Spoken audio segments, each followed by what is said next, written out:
नमस्कार विद्यार्थी मित्रांनो, इन्फिनिटी इंजिनिअरिंग अकॅडमीच्या यूट्यूब चॅनलवरती मी प्रमोद देशकरी आपणा सर्वांचं स्वागत करतो.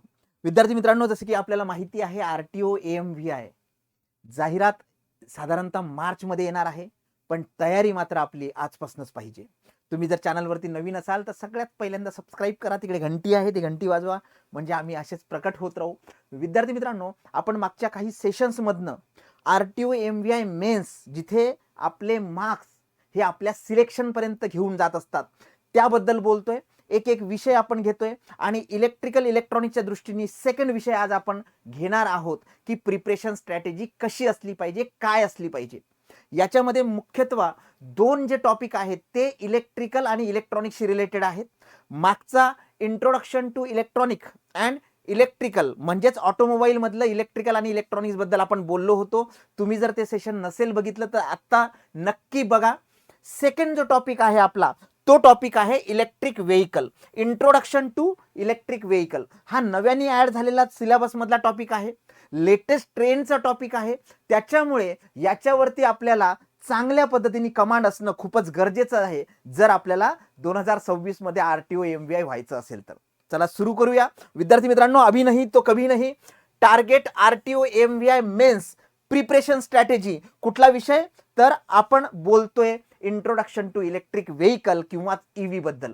विद्यार्थी मित्रांनो, याच्यामध्ये नेमके किती प्रश्न येतात, कोणते सब टॉपिक्स आहेत आणि नेमका अभ्यास कसा करावा याच्याबद्दल आपण बोलणार आहोत. मी नेहमी व्हिडिओमध्ये सांगत असतो की दोन गोष्टी आयोग आपल्याला देतं, एक म्हणजे सिलेबस, दुसरं म्हणजे पीवायक्यू. आता सिलेबस काय आहे ते बघूया. नवीन 2022 ला जो सिलेबस चेंज झालेला आहे आरटीओ एएमव्हीआय मेन्सचा, सगळ्या नवीन विद्यार्थ्यांना मी सांगतोय, त्याच्यामध्ये हा जो सब्जेक्ट आहे तो ऍड ऑन झालाय. अगोदर कुठला सब्जेक्ट होता, इंडस्ट्रियल इलेक्ट्रॉनिक्स, जो आता नाहीये. मग आता इलेक्ट्रिकल व्हेकल मध्ये त्यांनी काय काय सब टॉपिक दिलेत बघा. Introduction to energy storage requirements in hybrid and electric vehicles.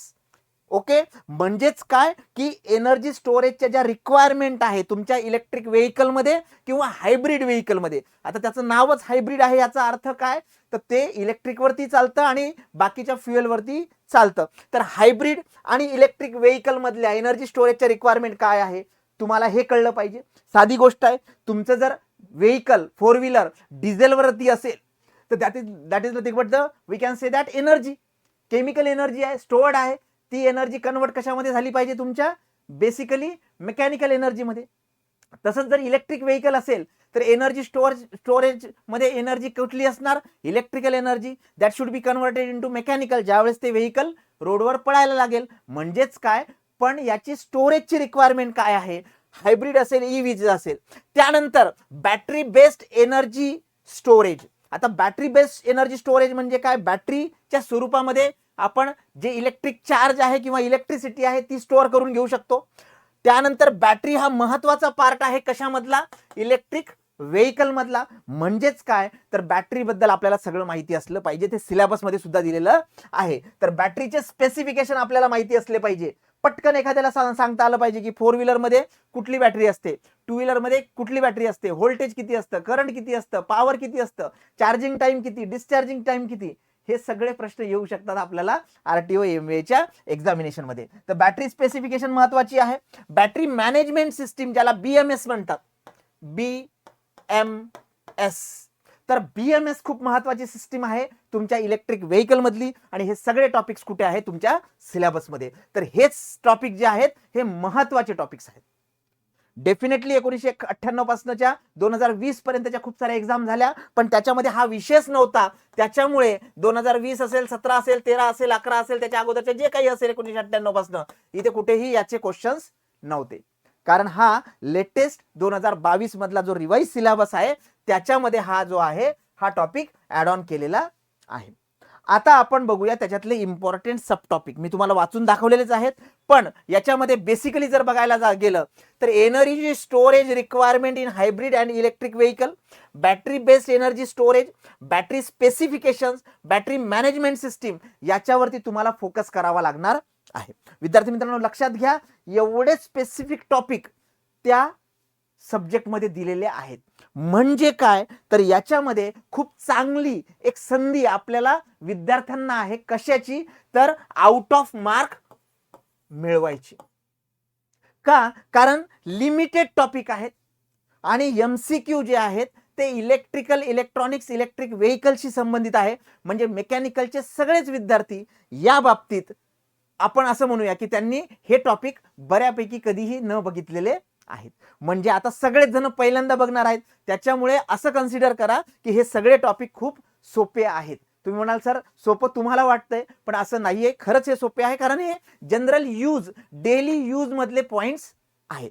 त्याच्यामुळे याच्यावरती मायक्रो अनालिसिस करताना तुम्हाला एकदम छोट्या छोट्या गोष्टीवरती लक्ष द्यावं लागेल. For example battery based energy storage. आता स्टोरेज म्हटलं तर काय की जी एनर्जी आपण स्पेसिफिकली स्टोअर करून ठेवू शकतो. जर तुमचं पेट्रोल व्हेकल असेल, केमिकल असेल, डिझेल असेल, पेट्रोल असेल, तर डेफिनेटली त्याच्या स्टोरेजसाठी आपल्याकडे काय असतं, तर टँक असते. बरोबर आहे. म्हणजेच इंजिन मला स्पेसिफिकली आपण म्हणू शकतो की त्याच्यामध्ये स्टोरेज आहे, टँक आहे, फ्युएल टँक म्हणू आपण त्याला. बरोबर आहे. तसं जर बॅटरी बेस गाडी असेल, ईव्ही असेल, तर त्याच्यामध्ये स्टोरेज करण्यासाठी काय असणार, मग इथे असणार तुमची बॅटरी. तर सर्व प्रकारच्या बॅटऱ्या तुम्हाला माहिती असल्या पाहिजे ज्या 4 व्हीलर मध्ये, 2 व्हीलर मध्ये, इलेक्ट्रिक व्हेकल मध्ये वापरतात.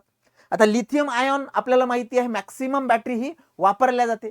मग त्याचं व्होल्टेज किती आहे, त्याचं करंट रेटिंग किती आहे, चार्जिंग किती वेळ करावी लागते आपल्याला, ओव्हरचार्ज झालं तर काय होतं, बॅटरी त्या गाडीमध्ये चार्ज करावी लागते की गाडीमधनं काढून चार्ज करावी लागते, प्लग इन आहे की नुसतीच बॅटरी आहे, त्याच्या व्यतिरिक्त ते व्हेकल हायब्रिड आहे का.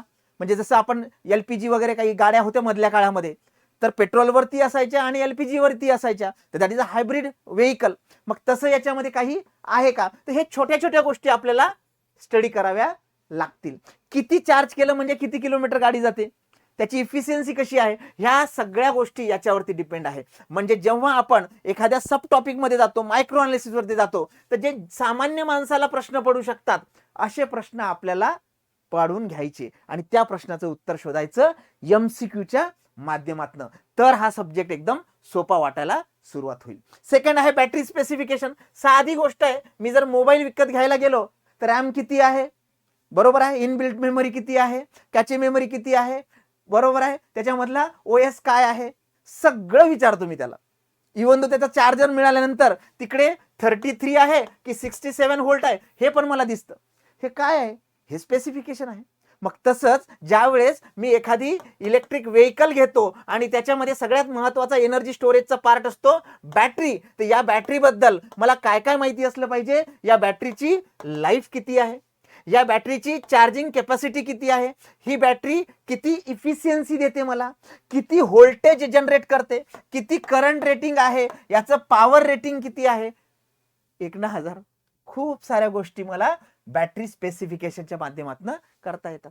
आता बॅटरीमध्ये जर फॉल्ट आला तर तो कसा निस्तरायचा, काय रिपेअरमेंट आहे त्याला, की काही अल्टरनेटिव्ह त्याला शोधता येतात. बरोबर आहे. ह्या बॅटऱ्या ज्या आहेत ह्या रिचार्जेबल बॅटऱ्या आहेत की नॉन रिचार्जेबल बॅटऱ्या आहेत, हे पण आपल्याला लक्षात घ्यावं लागेल. काही जण म्हणेल सर ह्या काय प्रश्न आहे, रिचार्जेबल बॅटऱ्या आहेत त्या, कारण आपण परत परत त्याला रिचार्ज करतो. डेफिनेटली, पण असेच ऑप्शन जर आपल्या आन्सर मध्ये असतील किंवा तुमच्या ऑप्शन्स मध्ये असतील तर तिथे आपण गडबडून जातो.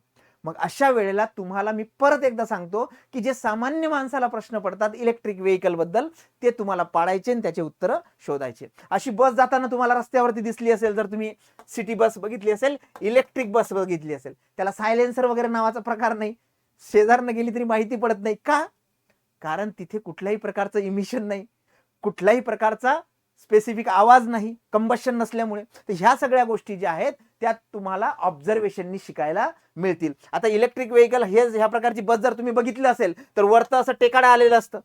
बऱ्याचदा प्रश्न पडतो की हे काय भानगड आहे, तर डेफिनेटली ते काय आहे, एनर्जी स्टोरेज सिस्टीम. आता याच्यामध्ये एनर्जी कुठली वापरतो आपण, चार्जिंग बॅटरी. म्हणजे बॅटऱ्या कुठे आहेत, ट्रॅक्शन बॅटरीज एनर्जी स्टोरेज. हे इथे हे जे दिसतंय वरतं टेकडं, हे जे आहे हे एनर्जी स्टोरेज आहे, म्हणजे बॅटरी आहे तिकडे. बरं, बॅटरीज आहेत, युटिलायझेशन होतं, हीट जनरेट होते, बरोबर आहे, मेकॅनिकल मध्ये कन्वर्ट होते. डेफिनेटली तिकडे काय असणार आहे, thermal, we can say that temperature rising part. तर तो जो आहे तो कुलिंगसाठी, कुलिंग युनिट इंजिन हे इकडे बसवलेलं आहे बघा, पॉवर कन्व्हर्टर आहे ते, तर हे इथे बसलेलं आहे. बऱ्याचदा तुम्ही जर बघितलं असेल तर डेपोमध्ये गाड्या उभ्या असतात, चार्जिंग पॉइंट्स तिकडे असतात, मागे प्लग इन असतं हे इकडे, तर दिस इज अ चार्जिंग सॉकेट, बरोबर आहे. डेफिनेटली एअर कॉम्प्रेसर लागणार आहे तुम्हाला बाकीच्या सगळ्या वर्किंगसाठी. इलेक्ट्रिक एअर कॉम्प्रेसर इथं बसवलेला असेल, बऱ्याचदा ते फालकं असं उघडं असतं.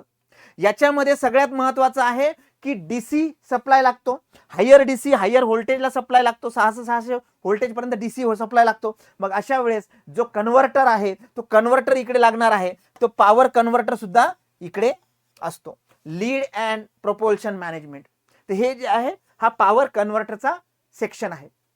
तसंच जर आपण बघितलं तर सगळ्यात महत्वाचं इथे एनर्जी काय आहे तुमची, कुठे स्टोरेज आहे, बॅटरीमध्ये. आणि ऍक्च्युअल मध्ये काय व्हायला पाहिजे, चाकं फिरायला पाहिजे, म्हणजे मेकॅनिकल एनर्जी. मग हे electric energy should be converted into mechanical, म्हणजे E should be converted into M. मग त्याच्यासाठी सगळ्यात मोठा पार्ट, हे चाक फिरलं पाहिजे म्हणजे इथं काय असायला पाहिजे, इथं मोटर असायला पाहिजे. मग ती मोटर कुठे आहे, इलेक्ट्रिक ट्रॅक्शन मोटर, बरोबर आहे. छोट्या छोट्या गोष्टी आहेत पण लक्षात ठेवा, कॉमन सेन्सच्या गोष्टी सगळ्या लक्षात ठेवा, त्याच्यावरनं आपल्याला खूप चांगलं इलेक्ट्रिक व्हेकलला स्टडी करता येईल. परत तसंच नुसतं EV, battery, traction motor, converter हे समजून चालणार आहे का, नाही. थोडं डिटेलमध्ये जावं लागेल. त्याच्यामध्ये काय आहे, सगळ्यात महत्वाचं बॅटरी हा महत्वाचा पार्ट आहे. बॅटरी मॅनेजमेंट सिस्टीम BMS हा सुद्धा खूप महत्वाचा पार्ट आहे.